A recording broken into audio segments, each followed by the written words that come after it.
All right, so get this. You want to know what Trump really said during his, 3-hour interview with Joe Rogan, Oh, yeah. and we did a deep dive into that massive transcript just for you. The whole thing.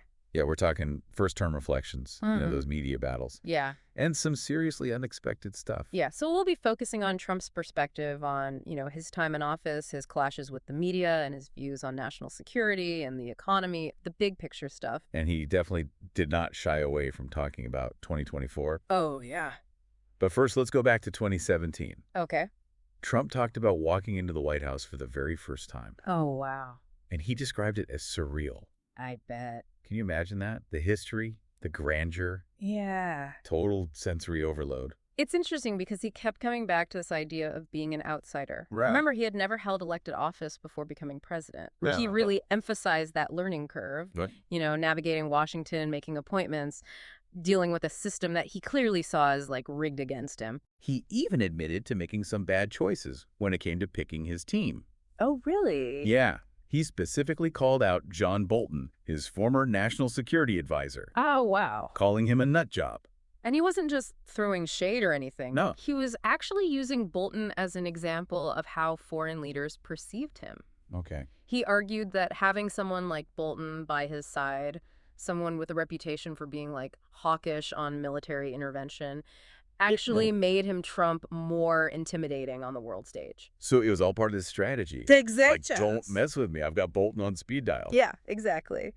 It's a pretty unconventional way of thinking about foreign policy, but it definitely tracks with Trump's style. Yeah. He also spent a lot of time talking about what he sees as his major wins. Okay, like what? The strong economy before COVID, the tax cuts, rebuilding the military, and of course appointing 3 Supreme Court justices. Right. But then he brings up the pandemic and how it basically threw a wrench in his plans for a second term. He actually said that COVID forced a complete shift in focus, Yeah. moving from economic growth to pandemic response. Yeah, it's a reminder of just how much things changed in 2020. Yeah, for sure. Okay, now get ready, because we're about to enter the media battle zone. Oh. Trump did not hold back when it came to criticizing the press at all. Oh, I bet. He called them crooked, accused them of bias, and basically said they were acting as a propaganda arm of the Democratic Party. Yeah, he wasn't exactly subtle about it. Right. He even called out specific examples like the very fine people hoax. Right. For those who need a refresher, that refers to the 2017 Charlottesville rally where Trump said there were very fine people on both sides. Right. And critics argued he was equating white supremacists with counter-protesters, which he denied. And he also brought up Russiagate, Yeah. which was the investigation into Russian interference in the 2016 election. Right. He claimed the whole thing was a hoax Yeah. and that he was unfairly targeted. He even compared himself to Al Capone, Right. saying he'd been investigated more than the infamous gangster.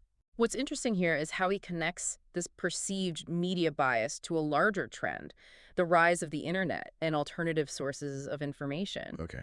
He argues that people are losing trust in traditional media and turning to online platforms for news, which he sees as a positive development. So he's basically saying that the internet is leveling the playing field, Right. giving people a way to bypass what he sees as a biased establishment. Exactly. He sees himself as a champion of the people fighting against powerful forces that are trying to silence him and his supporters. It's a narrative that clearly resonates with his base. Yeah, for sure. Speaking of fighting, let's move on to national security. Okay. Trump had a lot to say about Biden's handling of the Afghanistan withdrawal, calling it a disaster and even comparing it to the fall of Saigon. Yeah, he was very critical of the decision to withdraw the military before evacuating American citizens and Afghan allies. He said it should have been the other way around, Yeah. with the military providing cover for the evacuation. Yeah. He kept saying that the withdrawal was chaotic and poorly executed, making America look weak on the world stage. And he compared it to his own approach Gotcha. to national security. Yeah, boasting about defeating ISIS in record time and giving more authority to military commanders on the ground. So he's basically saying he projects strength and decisiveness, Yeah. which deters America's enemies, while Biden projects weakness, which emboldens them. It's a very black and white view of the world, Yeah. but it's a powerful one. Yeah, it definitely is. And it ties into his overall critique of the Biden administration's foreign policy. Which he sees as weak. Weak, indecisive, and ultimately detrimental to America's interests. What about the economy? Oh, he had a lot to say about that. I bet. He was very critical of Biden's economic policies, especially when it comes to China. Mm. He argued that his administration would have prevented the war in Ukraine and deterred Chinese aggression through a combination of strength and strategic use of He tariffs. loves tariffs. Right. He's a big believer in tariffs as a way to protect American jobs and industries. He even floated the idea of replacing income taxes with tariffs. Can you imagine? I can't even imagine. It's a pretty radical concept, but it speaks to his unconventional thinking on economic issues. Oh, yeah, sure. He cited President McKinley, who is known as the Tariff King, and argued that tariffs are a more effective way to boost domestic manufacturing and create jobs. Well, he's basically saying, let's make America great again, one tariff at a time. Exactly. And it's a message that appeals to his base, many of whom feel that globalization and free trade agreements have hurt American workers. It's amazing how he can connect these seemingly different issues, I know. tariffs, national security, the rise of China, Right. into a single narrative about America's decline and how he's the only one who can fix it. It's a powerful narrative. Yeah, it is. And one that we'll need to unpack further as we delve into his thoughts on the 2020 election and his predictions for 2024. But before we go there, what are your initial reactions to what we've covered so far? What really strikes me is how consistent his message is.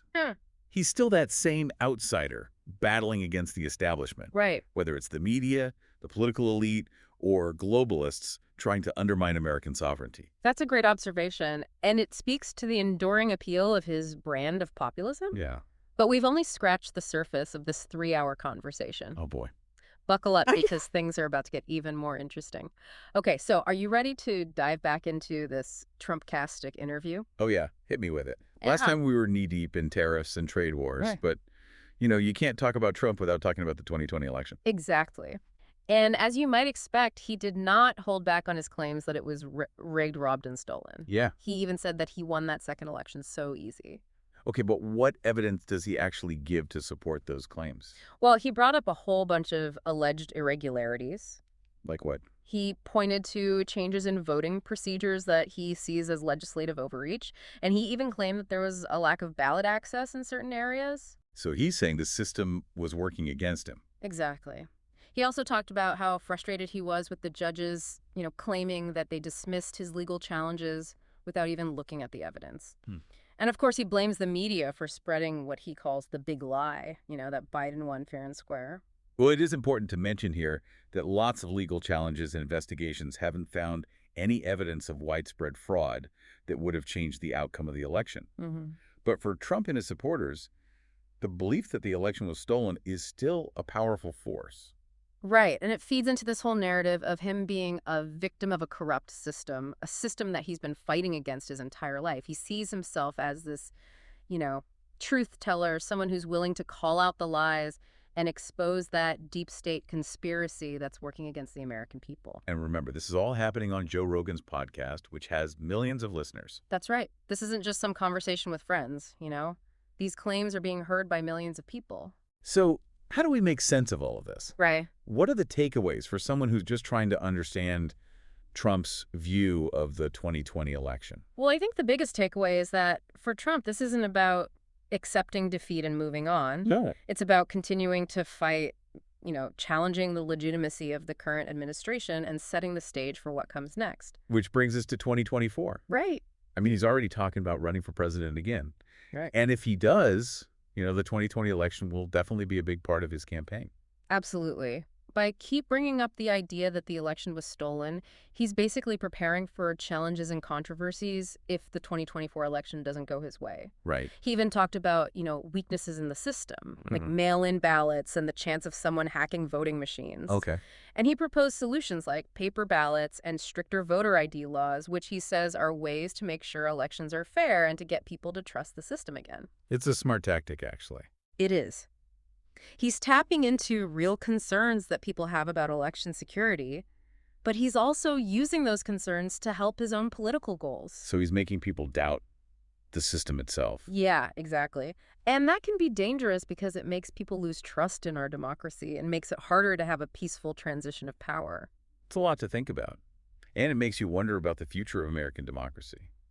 But, hey, Let's not get too serious. There were some funny parts in the interview, too, right? Oh, for sure. Trump's a great storyteller, and he shared some pretty entertaining stories. Remember the one about Dana White flying back from vacation just to introduce him at a rally after January 6th? Yeah, he was showing off how loyal White is. Even after the Capitol riot, he still had important friends supporting him. Like he was saying, I'm still powerful even after everything that's happened. Right, and don't forget about how much he loves Elon Musk. Oh, yeah. He called Musk from a different planet and was so excited about SpaceX's rockets and Starlink. He even talked about asking Musk to use Starlink in North Carolina after a natural disaster. Yeah, showing how effective and fast it is. Like he was saying, see, I can work with these tech guys and get stuff done. It's obvious that he admires Musk's, entrepreneurial energy and love of technology. And it kind of fits with his message about American creativity and being exceptional. But then when you thought it couldn't get more interesting, he said that the biggest threat in the world isn't global warming, but nuclear warming. Yeah, that was unexpected. He was talking about how there are more and more nuclear weapons and the possibility of a really bad conflict. It was a serious reminder of how much is at stake in global politics. Yeah, and it was so different from his fun comments about Elon Musk and space. It's like he can go from excitement to worry in a second. He keeps you guessing, and it shows how complicated his view of the world is. He can see both the good and the bad, and he isn't afraid to talk about either. But then just when you thought you had him figured out, he starts talking about how great concrete is I know, right? and how much he hates all the regulations in construction. That was so Trump. But it tells you a lot about how he thinks. He's a builder at heart, someone who loves practical solutions and seeing results. He thinks too many regulations stop progress and new ideas, and that even applies to something as basic as concrete. He's like saying, let's get back to the simple stuff. Let's build things, make things, and stop getting caught up in bureaucracy. Exactly. And that message connects with a lot of people, especially those who think the government is too involved and that common sense is being ignored for complicated rules. It's amazing how he can tie these random ideas together into one big picture of how he sees the world. It shows how good he is at understanding what his supporters are worried about and what they want. He talks like them, shares their frustrations, and gives them a vision of a better future, even if that vision is based on the past or on feeling wronged. This is a lot to take in. We've covered so much in this deep dive, but there's still more to discuss. Yeah. So what are your final thoughts as we wrap up this look at Trump's talk with Joe Rogan? I think the main point is that Trump's view of things is as complicated and contradictory as ever.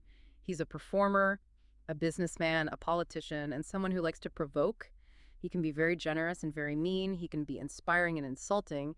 And he's still a powerful figure in American politics and in the world, even though he's not president. He's definitely someone who makes people feel strongly one way or another. And this interview let us see into the mind of a man who continues to shape politics even though he's not in the Oval Office. It reminds us that the Trump era isn't over. His ideas, his complaints, and his style of politics still connect with a lot of Americans, and his influence will continue for years to come, whether he's president again or not. That's a lot to think about. But that's what makes a deep dive so interesting, right? You go in expecting one thing and you come out with a whole bunch of new questions and perspectives. Exactly. And that's what we want you to get out of this episode. We've given you the tools to understand how Trump sees the world, what drives him, and how he might affect American politics in the future. Now it's up to you to decide what you think about all of this. So what do you say? Are you ready to go back and listen to that whole 3-hour Joe Rogan interview? I highly recommend it. You might be surprised by what you hear. Wow. That was quite a trip through Trump's mind, wasn't it? It really was. From the White House to talking about concrete, it's amazing how he connects things like tariffs, nuclear threats, and even Elon Musk. He really does. He gives you a clear picture of his time as president and how he sees the future, even if that vision is based on some strong opinions about what's going on now. He definitely doesn't hold back when talking about Biden. You know how he kept saying how good he was at making deals and that he could have stopped the war in Ukraine? Yeah, like he's the only one who can fix things. Right, totally. A classic Trump move. He loves to look strong and decisive, but he wasn't really clear on how he'd do all those big things. Like, trust me, I know what I'm doing, but not telling you the plan. Exactly. That's part of his appeal, I guess. He makes you want to hear more, even if you're not sure you agree with him. This whole interview was like a lesson in how Trump talks mixing charm exaggeration, and that way he has of connecting with people who feel frustrated. So what's the big takeaway from all this? It gives us a lot to think about. Does Trump's outsider view with his different ideas and direct way of talking offer a helpful critique of the current political system? Or is it something that worries people because it's so different from how things are usually done? That's the big question. Yeah. And after hearing all this, you might have even more questions than answers. But that's the interesting part. It makes you want to explore more. Exactly. And I really think you should listen to that whole Joe Rogan interview and keep thinking about these issues. Yeah, form your own opinions, question what you think you know, and talk to others about it. It's so important to be informed and involved in what's happening. Thanks for joining us on this deep dive into Donald Trump's thoughts. Until next time. And there you have it, folks. The Trump story continues. We'll be here to help you understand it all. See you next time.